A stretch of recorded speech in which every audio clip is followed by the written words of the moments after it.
Thank everyone for joining us. We're going to chat a little bit about digital and traditional marketing. The four of us got together yesterday and got to do a nice little chat amongst each other. And it's pretty cool because everyone's doing such amazing things. So with that, why don't we just go around to the four panelists here and introduce ourselves. And I'll throw it over to Kent since I see his microphone is ready to go. So Kent, would you want to do a quick little intro of who you are and your brand? And why don't you mention about who your customers are? Sure. Thanks, Ira. So I'm Kent Doyle, Director of Media and Alternate Channels for Rita's Italian Ice. We are a frozen treat franchisor. We originated and are still based just outside of Philadelphia. So we are going to be 40 years old next year, but still consider ourselves an emerging brand. We have about 550 locations in 32 states, but the largest footprint is still in the Mid-Atlantic Northeast. We're 100% franchise, so that keeps us on our toes. And we also, in terms of target customers, really anyone that likes sweet treats. So that's opens it up to a lot of people and keeps us always trying to fill the top of the funnel from that standpoint. So, Kent, tell me a little bit about your background because you have an impressive background for the brands you've worked with and the things that you've done in marketing. So you want to touch on that a little bit? Yeah, I started on the agency side. Always thought I wanted to be in an agency. Unfortunately, I went into the agency on the media buying side, and I envisioned myself more on the account side. So didn't last the agency side originally too long. Had a chance to go over to Domino's Pizza, work corporately for them for a number of years. Actually worked for a larger franchisee in that system for a couple of years as well, and then have kind of bounced back and forth. I've spent about 50% of my time on the agency side and 50% of my time on the corporate side. A lot of that in field marketing, but field marketing has always got its finger on media as well. So definitely excited to be part of this conversation because it's changed a lot since I started in the business for sure. Kathy, let's throw you the mic. Want to do a quick little intro? Sure. Well, hi, everybody. My name is Kathy Turley. I am the Director of Marketing for Home Clean Heroes. We are a residential cleaning franchise that supports local first responders with every cleaning. We are an emerging brand. By the true definition, we have only 20 franchisees, but the nice thing is we are part of the Buzz Franchise Brands family. So if you are familiar with British Swim School, Pool Scouts, those are my sister brands. I target customers, anybody with a dirty house, but to be a little more specific, we typically are looking for homeowners, not so much renters. We've got some demographics that we try to apply with our targeting, household income, home value, that type of thing. My background before joining Home Clean Heroes, I've been here 6 years. Actually, yesterday was my anniversary. I've been here for 6 years. Before joining Home Clean Heroes, I spent the bulk of my career in hospitality. So this is really my first entrance into franchising. I'm sure like a lot of you kind of just back your way into it and then you're like, oh, I never knew this really existed. But in my experience with hospitality, I was working primarily for fine dining restaurants. The way I supported our general managers from a corporate perspective and their local marketing perspective is the same way that I support our franchisees. So it was a pretty seamless transition. Just went from, high dollar steaks and lobsters to dust bunnies, I guess. But I'm happy to be here. Thanks for having me. All right, Andrea. Thanks, Kathy. I mean, dust bunnies and sweet treats. Geez, I'm in the world of co-working. So I started my career off at Time Warner Music Group and Ernst & Young, where I got my MBA, and then moved over to a little known category in the world of co-working in 1999. Where I launched a company called Regis Business Centers, or now IWG, in the US and across the globe. And I also launched their franchise arm. We acquired a company called Stratus, which is now called Serendipity Labs. So over the course of the last 20 years, I've run sales, marketing, real estate and construction and development for more than 1,000 locations across 65 countries. I love high growth. When it gets time to run a business, I often leave. I like to grow things. I am just absolutely delighted to be here. So thank you. So Awesome. I can't solve it. Anybody who needs to work someplace or meet someplace or have an office, that's me. We'll clean it for you and we can bring in the sweet treats. Awesome. Right, Ira, off to you. All right. Well, I'm Ira Klusendorf. I'm the VP of Marketing at Verlo Mattress. We're a franchise system. We have 6 corporate stores, 32 locations. We have got, I think, now 55 in development. So we're a re-emerging brand. My past, I've had multiple lives, as seems like everyone in franchising has as well. Started out my career in journalism and fell into the creative side of marketing and found my way into Verlo. So with that, let's jump into it. So let's talk about traditional and digital marketing. How many, Kathy, I believe Kathy and Kent have done traditional, and Andrea is primarily within that digital realm. So let's just dive into the traditional. Kent, you want to talk a little bit about the traditional marketing that you guys do? Yeah, when I first started in the business, that's really all there was. It was TV, print, and radio, basically. So just to see the evolution of media over the years has been exciting. I personally have a affinity towards digital and just trying to measure as many things as possible. So, you know, from that evolution, that's been a great scenario for me. But in terms of traditional now, so we have, Philadelphia is our largest market. We have about 150 locations in the Philadelphia DMA, if you want to call it that. It's still one of our most varied markets in terms of what we do. So we do still have some traditional media in that market. We do some broadcast TV, broadcast radio, and Philadelphia in and of itself is a really great out-of-home market. So we do have several out-of-home campaigns that we do in that market throughout the year, or throughout the season. Most of our other markets, we've made the shift though, so excited to talk about that in a little bit. But yeah, we're even in the traditional mediums that we're still using in Philadelphia. You know, we're kind of working with a mix a little bit. It's not something we totally want to step away from, but we're definitely making some shifts in terms of trying to put more measurable things in front of us. You know, we're a smaller brand, we have smaller budgets, so being able to measure as much as we possibly can only helps our situation as we try and drive sales. Kathy, what about you? You want to jump in there and talk a little bit about what you guys are doing? Sure, absolutely. Well, we really believe in an integrated approach. So we don't do just traditional or just digital. We really have them working together. But in the sense of kind of traditional, our main vehicle is direct mail. So yes, we still do direct mail. Direct mail is not dead. We find that it is a great brand awareness tactic as well as a customer recruitment or lead generation tactic. As a matter of fact, our direct mail team has statistics that, you know, people almost, I think 90% of Americans go to their mailbox every day.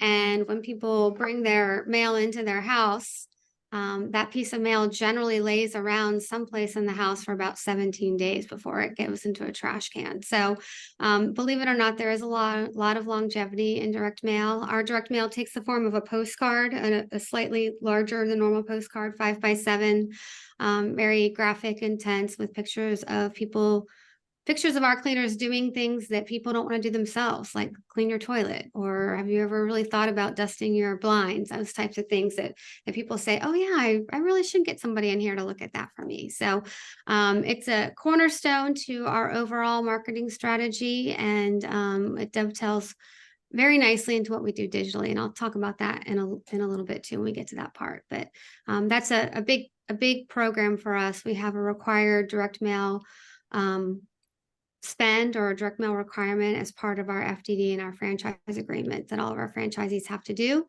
And our approach is we take the heavy lifting of those types of programs off the shoulders of our franchisees, because let's face it, they don't really get into business because they want to figure out how to postal sort of a postcard or something like that. So we take the heavy lifting off of our franchisees' shoulders, so they are freed up really to be the local face of the brand in their backyard and in their communities, because that's a big also piece of our overall marketing strategy.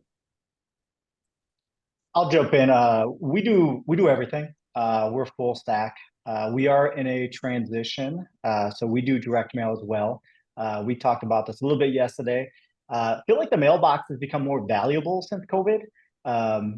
There's less in there, it feels like, and it's a great way to hit and make sure you're hitting the households. So we do wraps of it's through Veritas, the Clipper. It's an inexpensive way to do a full market saturation. So love doing that, being able to hit a ton of homes for a low cost. We also do broadcasts, radio. Some of our franchisees do radio. I love radio in the aspect when you're able to do a call in or be able to do a remote. Not necessarily a big fan of radio commercials.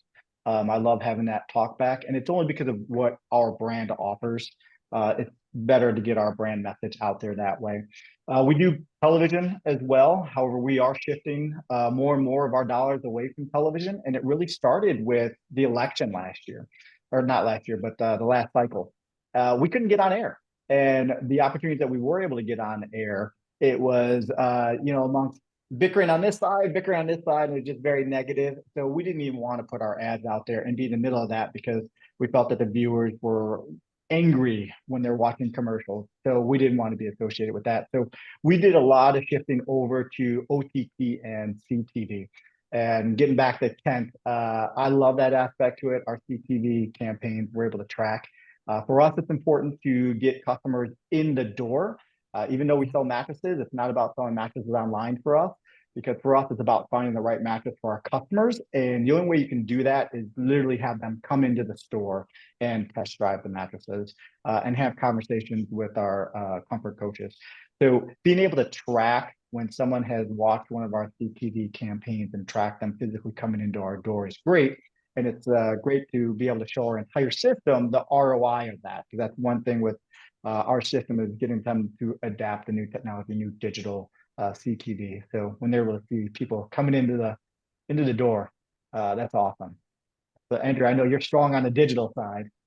I am, but in fact, and I can absolutely talk about that, but ours is a very retail focused offering as well. And so every kind of more analog or I don't call it traditionally offline activity has to be to guide people right into the location. So when we do out of home, I mean, if I'm going to do from a branding standpoint, I mean, I've wrapped buses, I've had planes fly over Dallas Cowboys Stadium, I've done all that kind of fun stuff when I've had a bunch of money. But when I'm actually being very practical and looking solely at driving, we call it the tour or the viewing, my out of home, my signage is going to be right on the building. It's going to be, or right next to the building, so that people see it. Like I'll literally we'll do bus stops and we'll say, your next meeting space is 100 yards away. And so, and so we try to get creative in that way. We also do we do open houses. So again, to drive the community to come into the location. The open house would be supported by a digital outreach as well, but getting people into the location and using traditional media to do that. In addition, weaving our franchisee into the fabric of the community. An important aspect of that is PR. So not only do we support stories for PR that has to do with our category, but we also support and provide tools for lifestyle stories. So featuring the entrepreneur. And I think that helps to, again, start to gain trust when it's owner occupied, obviously, or when that is a part of the strategy. But if I can use PR to weave the franchise owner into the fabric of the community and use a human story to do that, that has been very successful. So out of home, signs close to the location, events, bringing people into the location, and then PR with the twist of promoting the business, but also promoting the business owner and the human and their families within the community. Yeah. Attaching that story, that's what consumers want nowadays. They want to find that way to really attach to you. I'm going to stay with you, Andrea, because we talked about this yesterday, and I thought this was really neat. Moving on to the impact and opportunities of the digital surge. So let's chat a little bit about AI. Let's get into there. So you have a neat perspective of how you utilize AI and why. Yeah, so we utilize, well, my whole thing will be about, my whole talk track is typically about driving predictable revenue. And then also, how do I use digital to drive predictable revenue? Our world, in the world of co-working, has changed from a business to business solution to a business to consumer. And now with the idea of everybody can make a decision as to where and when and how they want to work, we need to make a human connection. And a big part of the way to do that is through digital, through conversational marketing.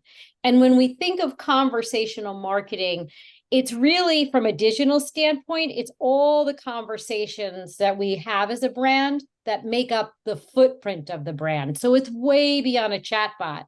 It's consumer reviews, it's social media, it's two-way blogs, it's chatbots. And you can do that without AI, but with AI, and this has been incredibly helpful to me, it's a lot of heavy lifting without AI. With AI and supported by AI, it just makes it a whole lot easier. So we use AI in our chatbots. I'm not a big proponent, by the way, of having a human on a chatbot. I really like to have the chatbot lead the dialogue. It makes sure that people are omnipresent on the chat, that there is a connection that's omnipresent on the chatbot. Then what it does is it drives the visitor through an experience where they're engaging and having a conversation, but it passes on a warm lead to the salesperson who can then take that conversation to the next level. So it's very guided. It's get me that contact, and then let me give an informed lead to the salesperson. The other way that I use AI is for social media, and I think that that's really important. And one of the ways, every single franchisee wants to engage in social, and social's death by 1,000 cuts, because you can invest a whole lot of time in social. It's free and get zero return. And the death by 1,000 cuts is because they're spending all that time and they're not doing it for more meaningful activities. So AI guided social is incredibly helpful. And I can talk about it in the next slide, some of the really cool successes that we've had in closing big deals with big companies using AI guided social. And then ChatGPT. And we laughed, Ira and I laughed, because we actually use ChatGPT for personal reasons as well. I'm the president of the PTA, and Ira can talk about his experience with that. But ChatGPT, you'll find it, especially younger people, feel like they're cheating with ChatGPT. But in fact, there was research done by Boston Consulting Group, BCG, that said their consultants were exponentially more productive when they used ChatGPT to brainstorm with. And that's how I say it. But ChatGPT, from a social standpoint, will guide you to use the right hashtags, to use the right keywords in order to drive your SEO. But it also helps you to write more compelling stories. And finally, lifecycle support.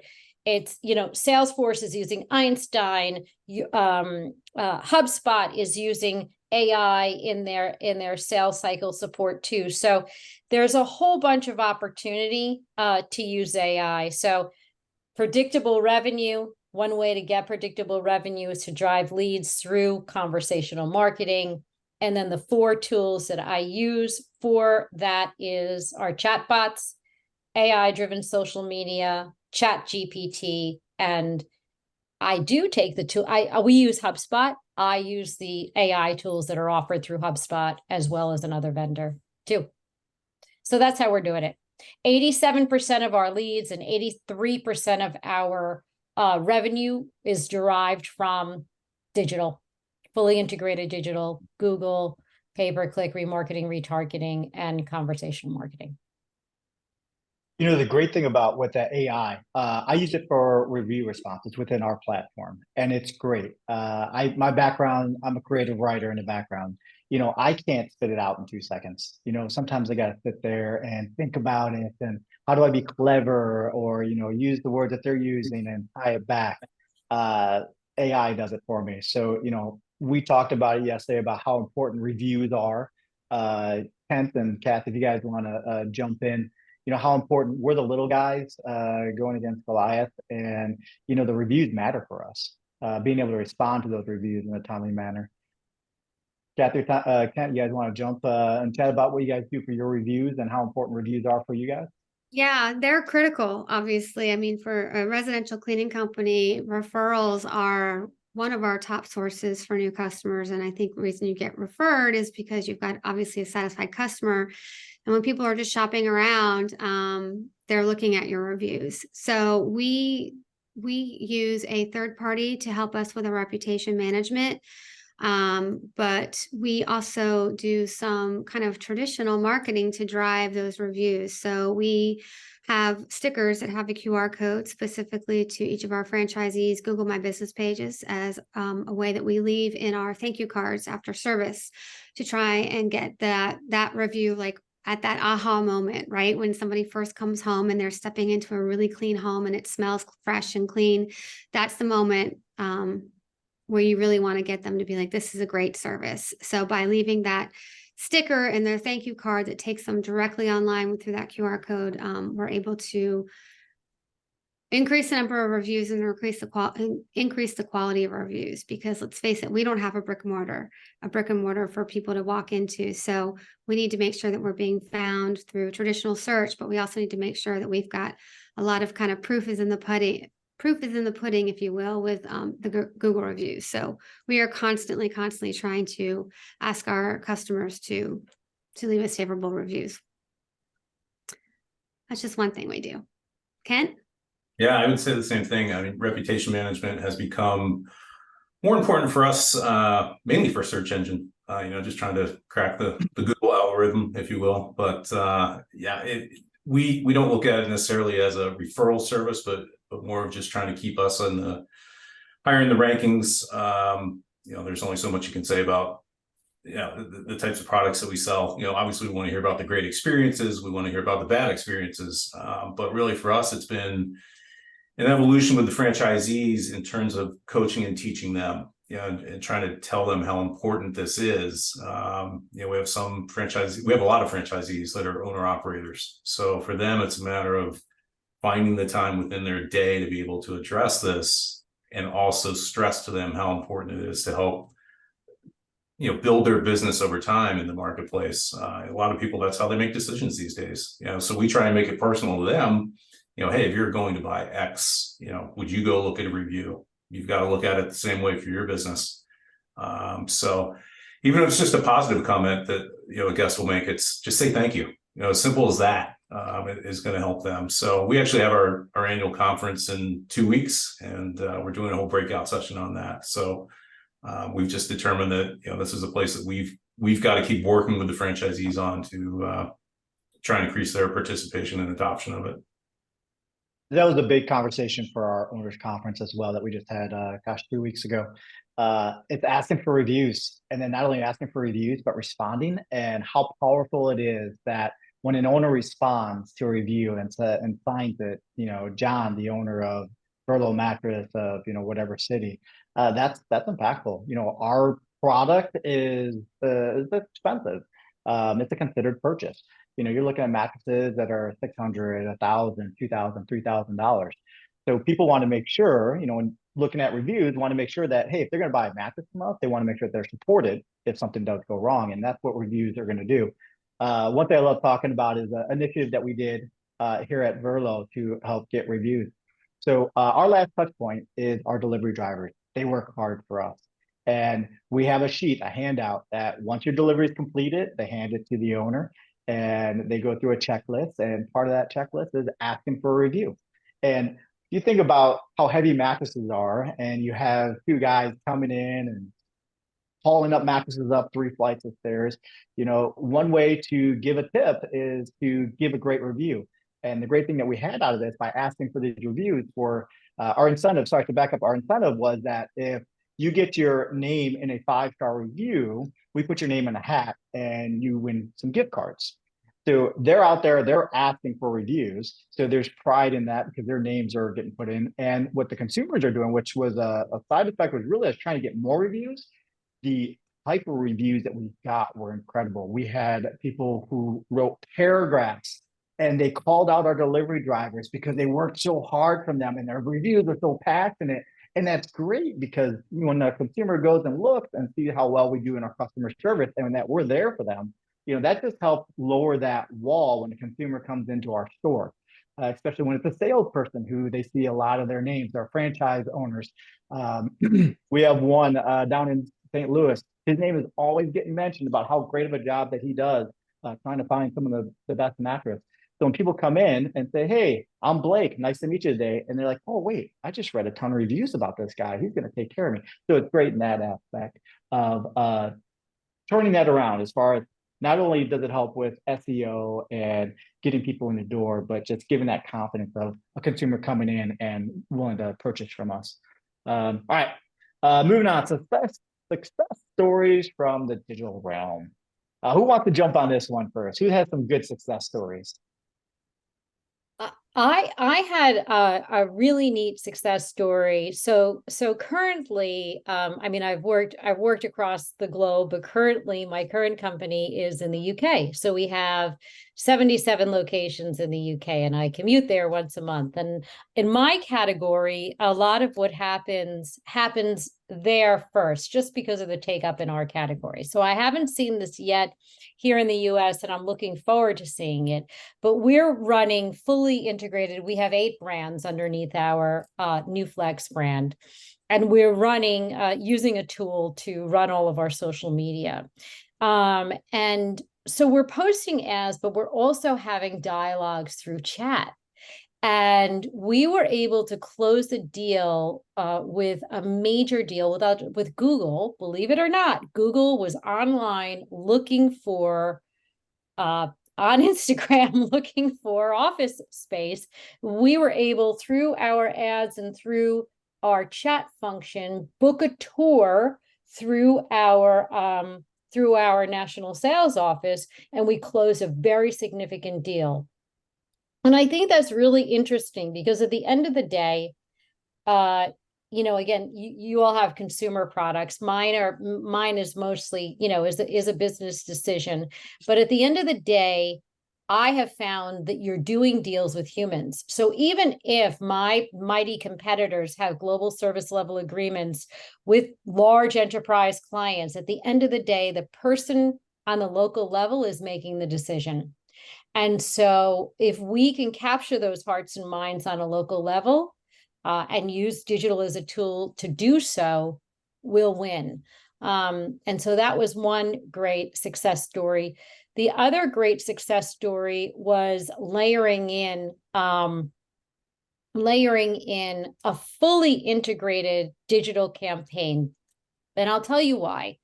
The challenge is in my world, and again, I don't know how this is in everybody else's business, but if you look at the cost, the ROI on straight up Google pay-per-click, it's expensive. And there are certain products where there's so much competition that you can't justify doing it. The big win that I had was I went to my CEO and I said, listen, I want you to look at the digital line, okay?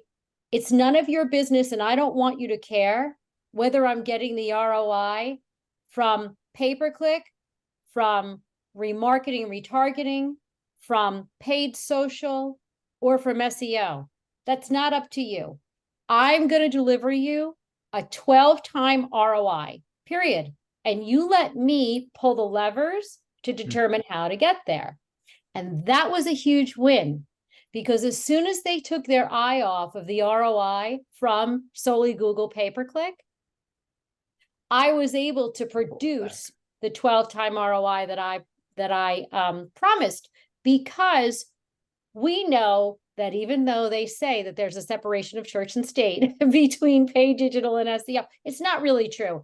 There is a direct correlation between paid digital, SEO, and the overall, and remarketing and retargeting, and the magic that happens when you get that mix right. So for anybody out there who's trying to fight the fight for paid digital, consider a source major of digital, and then tracking your source minors, or the things that create the overall digital strategy, as a way of presenting digital as a good thing to invest in.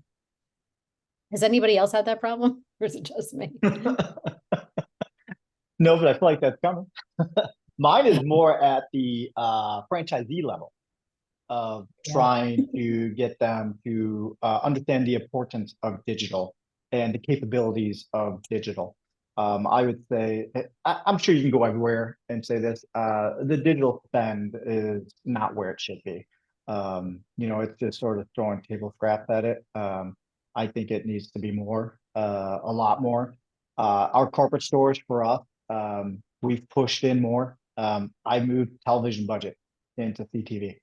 I believe in that, and it's working for us. It's great. Once again, if you can pick your audience, you know who you're showing it to, and you're also getting that tracking back. So that's been great for us. Kathy or Kent, what about you? What are your wins?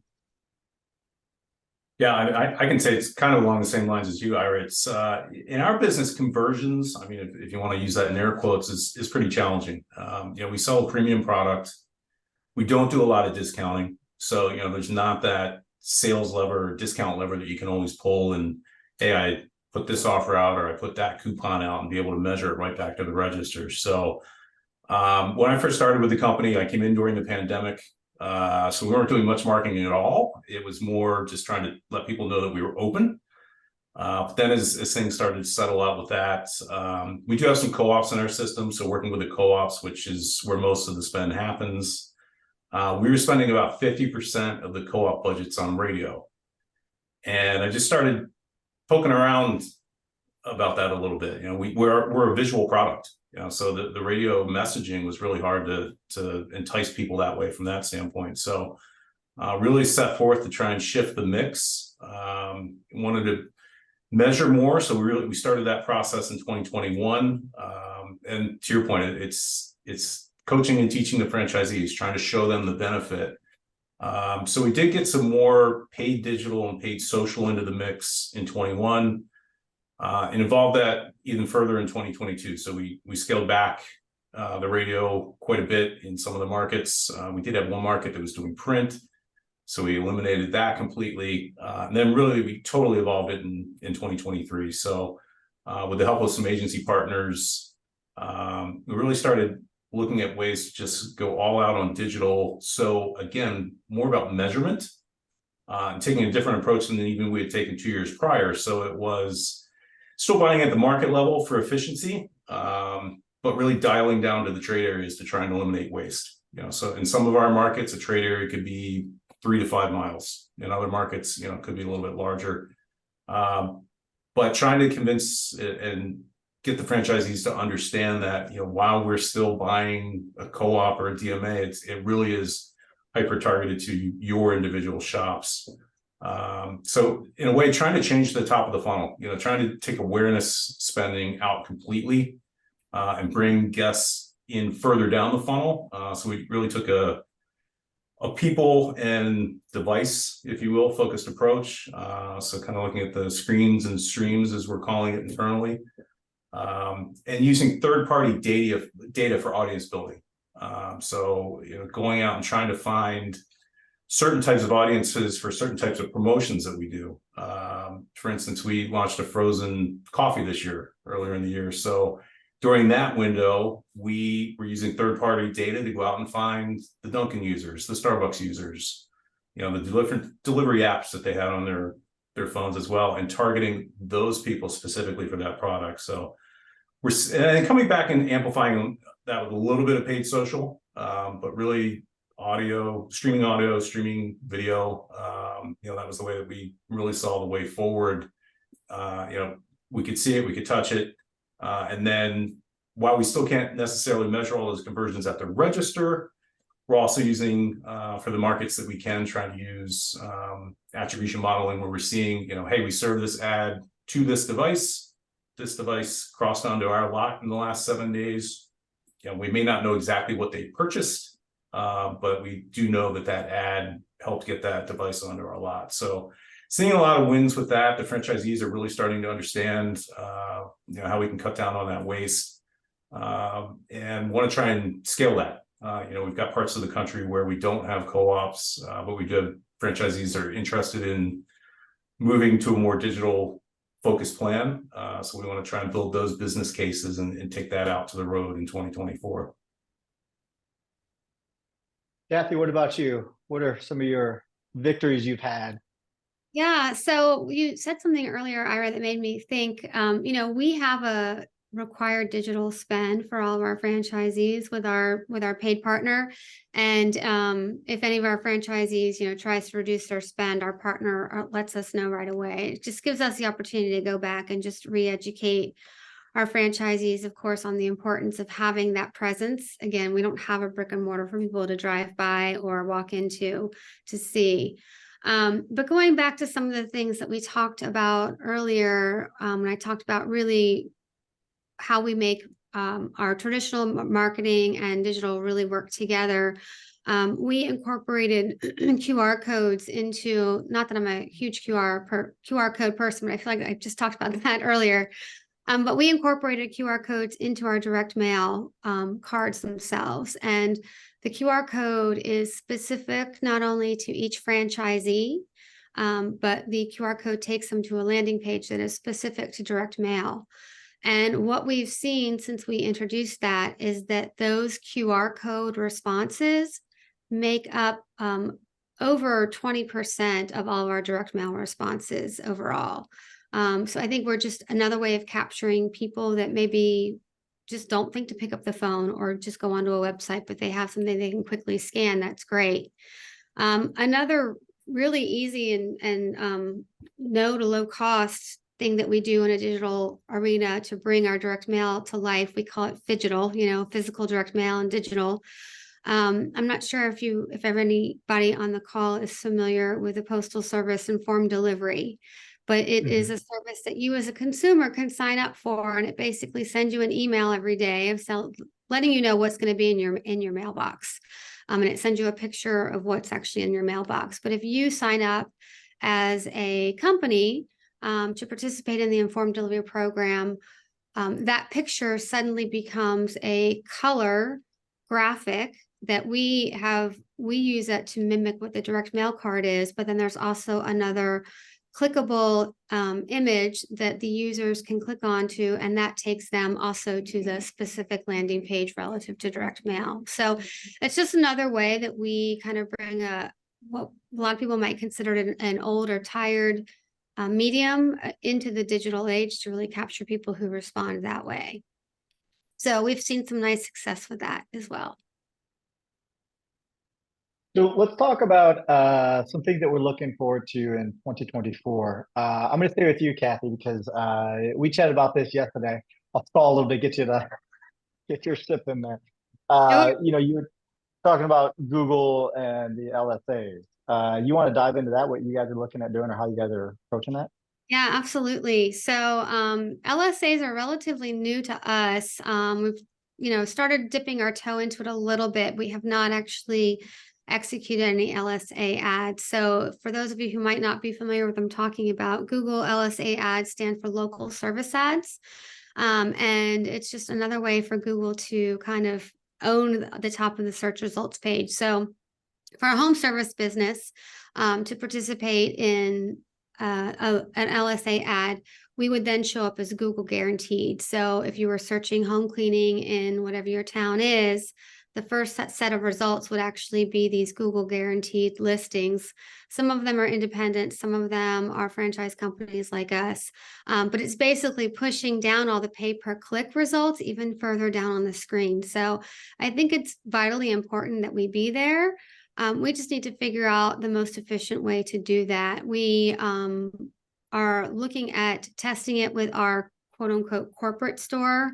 We have a location here. I'm based in Virginia Beach. So we have a location basically in the back of our office that we run as if it was a franchisee, but obviously we have the benefit of using it as our petri dish to test a lot of different initiatives before rolling it out to our franchisees. But that's definitely something that we as a service business feel like it's important for us to be in that space.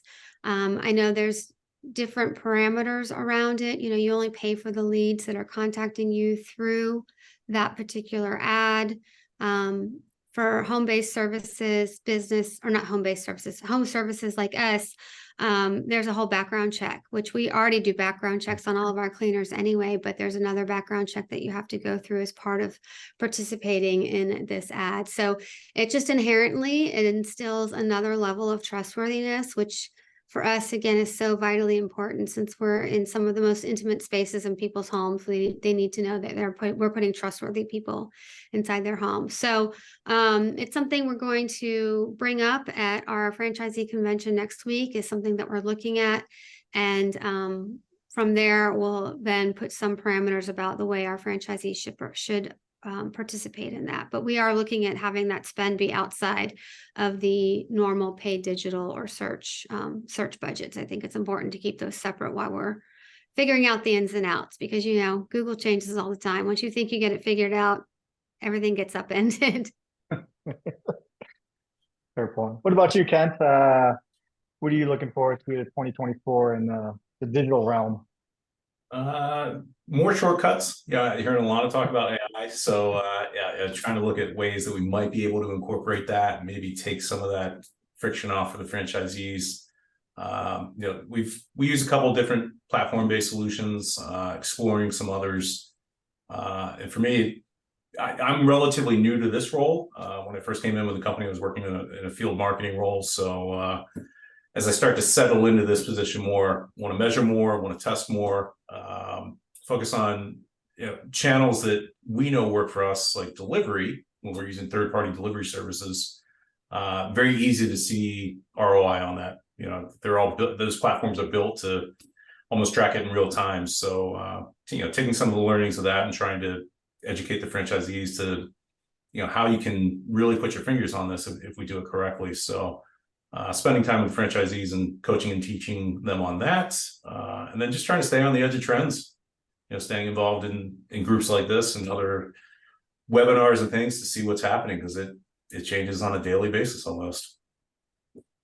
Yeah, at Verlo, one of our big pushes is really focusing on trying to make everything so understandable for the franchisee, accessible and easy to use. So we're really trying to push a lot of things into one single platform that they can use their cell phone and app-based to be able to respond to reviews, questions, Facebook Messenger, all that type of stuff. Just make it easier, because the reality of it, a lot of our owners are operators, so they're working in their business as well. So being able to provide tools for them that they can quickly take care of that marketing side, that customer service side, so they can get in and focus on their business.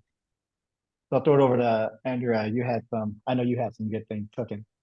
Yeah, well, my whole focus will be, again, around driving conversational marketing and allowing for hyper local outreach that's on brand. And there are a bunch of different platforms that you can use in order to do that. But, there's a big power in having interconnected, right?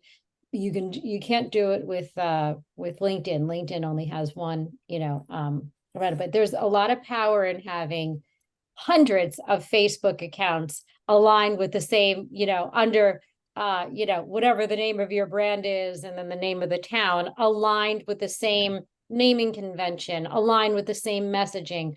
Instagram, the same thing. X, the same thing. And then all of a sudden, there's this really incredible effect that happens from a social standpoint that helps from an SEO standpoint, that provides multiple entry points into the brand. And to be able to do that on a hyper local level while also keeping the brand integrity is key. And then also providing franchisees with the framework to have these important conversations via conversational marketing is key. Whether it is how do you use the chatbot in an effective way to serve up a warm lead, or how do you make sure that you respond to reviews? How do you make sure that you're actually with the Google Business or Google Business pages?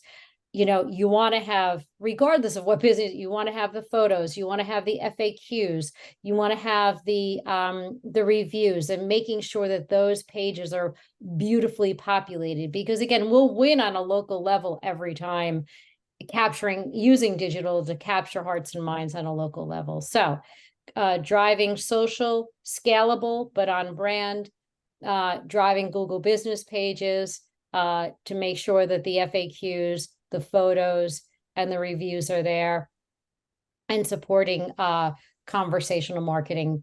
It's basic stuff, but when executed properly, it's very powerful. I'm going to throw a little curveball in there. What does the future look like for traditional?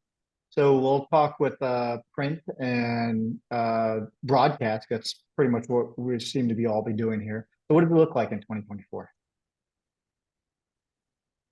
Fully integrated with digital. And I love what Kathy's doing with the QR codes. They're really important because then you bring the traditional world into the digital world. And that can't be overlooked.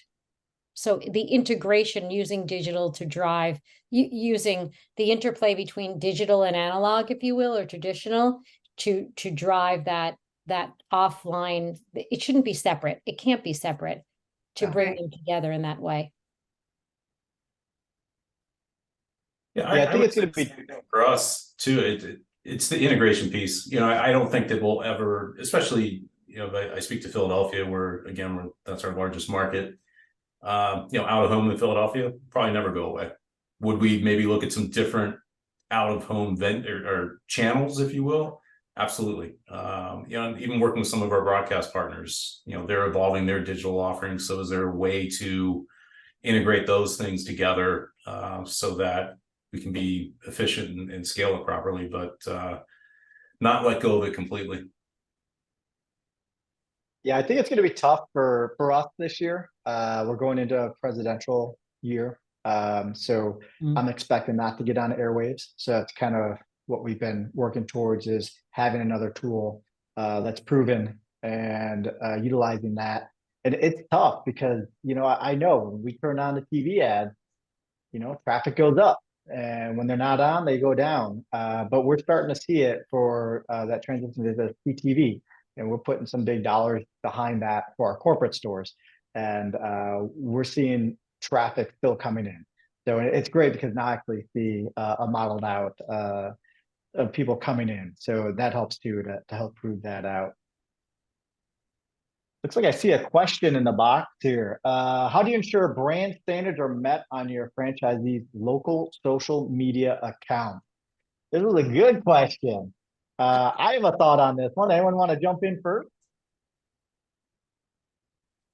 I'll let you go first, Ira, and then I'll I have a lot. Yeah. Oh my gosh, this is something that we've been working on. It's great because we have a lot of new franchise owners coming into the system. The one good thing that I can say about our system, we have a good system. Our owners, our legacy owners who are here, they protect the brand. They know what they can do, what they can't do, which is great. My fear is you can't have the owner doing everything. So, they're at the top. Obviously, they're going to do whatever they can to protect the brand because it's their business. Where the issue becomes in is the further away you get from that owner, the looser it gets. So the one of the things that I've done this past year was come up with a program through our platform, is that we can give the owner approval rights of their employees. When we have a new franchisee who's learning our brand, the employee sends it to the owner, and the owner then it comes to the home office for us to approve.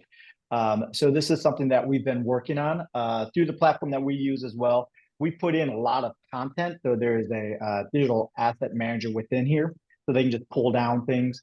We're utilizing AI in a lot of our stuff.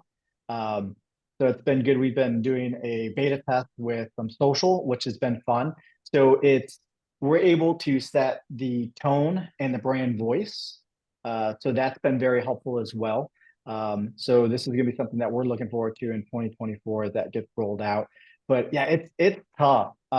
We have a whole book that we created this past year on the rules of engagement of social media that we just introduced 3 weeks ago at our owners conference. And our next step is probably going to take it through a quiz, and they get to sign off on that. So then they get a little bit more freedom on that.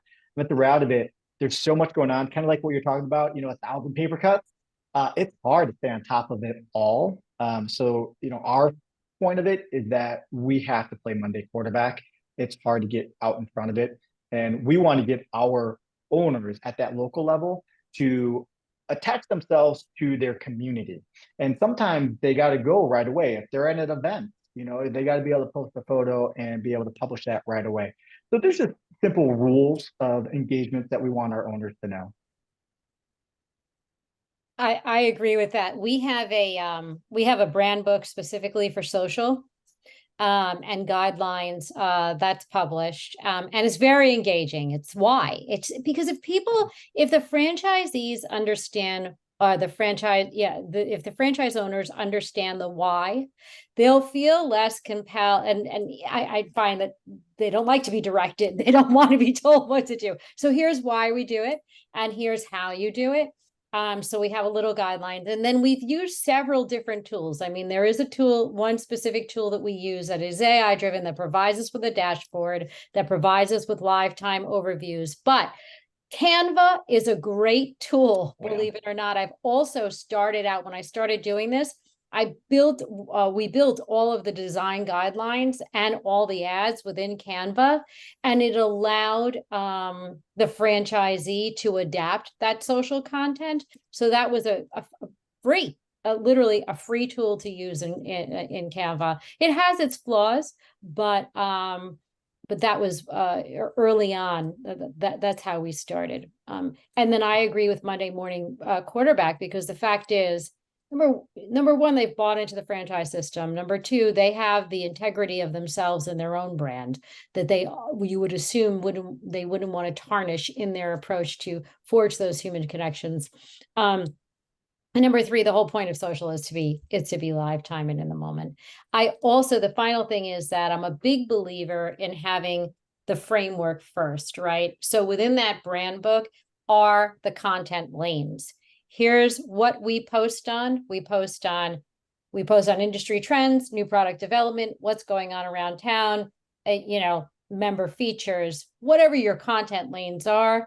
And we typically do this lane on a Monday, this lane on a Tuesday, this lane on a Wednesday, and then give examples. And you break a framework, right? You don't break the framework. The framework stays in place. So you've provided the framework, but how they adapt that framework on a local level becomes magical. So having that framework and letting them know what success looks like. So that's how we do it. Kathy, you were what do you guys? No. Oh, sorry. Yeah, I'm sorry. I don't know. Kathy. Yeah, I don't know that I have a whole lot more to add. I think you both covered off of it really well. I mean, obviously we are an emerging brand, so I have a lot more control and I have a lot more visibility because I have fewer franchisees to kind of babysit, if you will. But we do put them through some training before they are permitted to have a social media account for the business. They have to sign off on our guidelines. We have 2 different online courses that kind of talks to the why that Andrea mentioned, as well as the how. We have a social media platform where we'll push content down to the local sites for them to accept, and then I closely watch it. So I try and give them as many assets as possible so that they aren't trying to create something from scratch. But I'm sure I will have somebody that will go rogue one of these days, and then I'll be like, what do I do? No, I'm just kidding. I'm sure it's inevitable to happen, but I really hit very hard during the franchise onboarding and training process about our brand standards, because it's exactly what Andrea said. They're buying into a franchise system for a reason. So why do you want to upend that on your social media?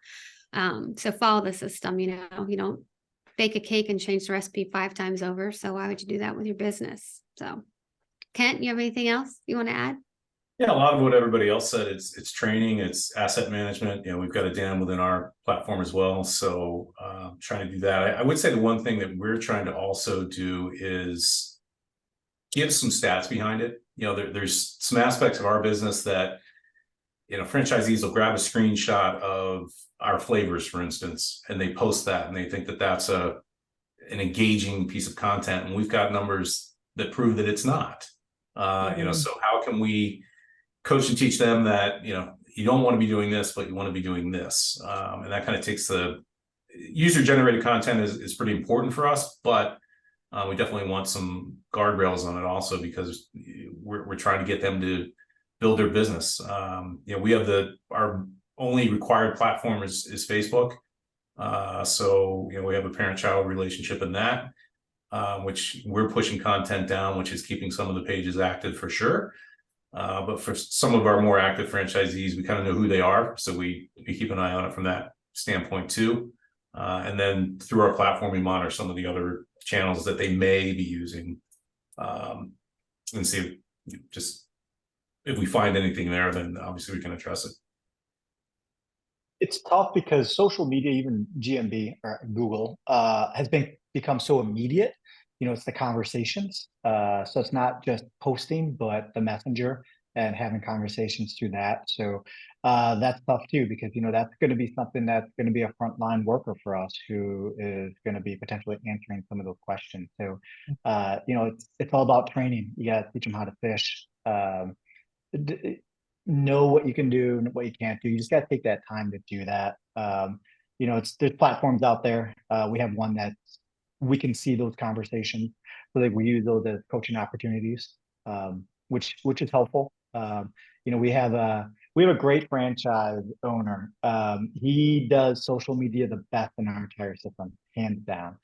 He's a marketer, and you know what? Us marketers, we like riding in that gray, don't we? So there's times when it gets a little bit too much over, but it's great. It's just having a great relationship with a franchise owner. And I had to call and say, hey, that's a funny post, but yeah, I'm gonna have to actually take that down. But it's good, and he knows. They know we're marketing. We're trying to grab attention and drive people in the door. So I see another question here. Every digital tool reports differently with different metrics. What have you landed on to measure that it's working? Assuming you're not using a direct response offer. I use direct response offer. I have to. It's hard because we're pushing people into the store.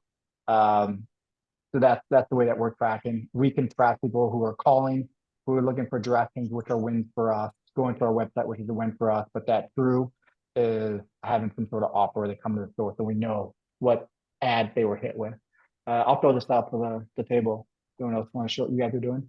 I agree with that. And this is something that's near and dear to my heart. And the franchisees, I think we've all talked about this. I mean, we use some of the marketing fund to support, from a remarketing standpoint, the franchisees' digital efforts on a local level. But the franchisees are often reticent to invest. And also because they don't know what there is an area that's not familiar to them. So we created, because you can measure everything, right? But if you measure everything, you've measured nothing.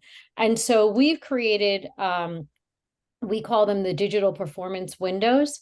And at a super high level, we laid out the five things that you have to look at. It's the click-through rate, the average cost per click, the conversion rate, the cost per conversion, and the spend, right? And then we've told them 3 windows of what the results at each of those KPIs should be. And we've said, okay, so for example, if your click-through rate is between 0 and 1%, that's bad. If it's between 1 and 3% in our category, that's the expected range. That's yellow. And if it's above 3%, that's exceeding expectations, right? And we've done that through each one. So the click-through rate, the average cost per click, what's good, what's bad, what's neutral. And then we've said, if it's this result, here's what you can do to remedy it. So that whether they're dealing with, however you've set this up, we had 3 preferred vendors that they could choose. However you set it up, they're having informed conversations with the vendors, and they know the levers to pull to affect a change, whether it is needs improvement in the expected range or exceeding expectations. And that has proved to be very helpful for us in guiding that discussion.